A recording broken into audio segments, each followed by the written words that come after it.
சொல்லுப்பா என்ன பிரச்சனை? டாக்டர் மூச்சு எடுத்து விடுங்க. வனஜா, நேத்து நீ கொண்டு வந்த மீன் குழம்பு செம்ம டேஸ்ட். வாசம் கையை விட்டே போல. டாக்டர் உண்மையாதான்ப்பா சொல்றேன். நீ வேணா மோந்து பாரு. அது இல்ல டாக்டர், வயிற்று கீழே போறீங்க. சாரிப்பா.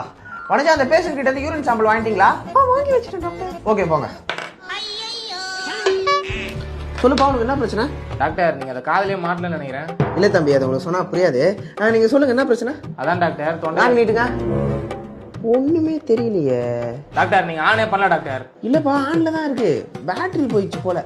சரி நானே சும்மா தான் பாப்பேன். என்ன டாக்டர்? இல்லப்பா, உள்ள மணி மாதிரி ஒண்ணு தொங்கும். அது இருக்கா இல்லையா தான் பாப்பேன். உனக்கு பேச்சு வருது, கண்டிப்பா இருக்கும். விடு. இரும்பலா? இல்ல டாக்டர். இரும்பலா? இல்ல டாக்டர். அப்ப இந்தாங்க பிடிங்க. டாக்டர் நான் என்ன பிரச்சனை சொல்ல, நீங்க பாட்டு உங்க இஷ்டத்துக்கு மாத்திரை எழுதி கொடுக்குறீங்க.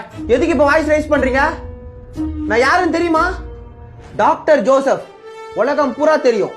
இது என்ன மாத்திரம் தெரியுமா உங்களுக்கு? தெரியாது டாக்டர். சாப்பிட்டதுக்கு அப்புறம் போடுற மாத்திரை. ஊசி போட்டு கிளம்புங்க. எனக்கே கிளாஸ்.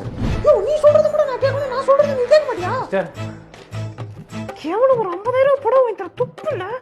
கல்யாணத்துக்கு முன்னாடி மட்டும் ராணி மாதிரி பாத்துக்கிறேன்ட்டு இப்ப சாணி மாதிரி வச்சிருக்க. நீயா போன திரும்புங்க. ஐயோ என்னாச்சுங்க? எங்க பாதியில ஏத்திட்டீங்க? மருந்து மாத்தி போட்டங்க. மருந்து மாத்தி போட்டீங்களா? என்னங்க மருந்து மாத்தி போட்டீங்க?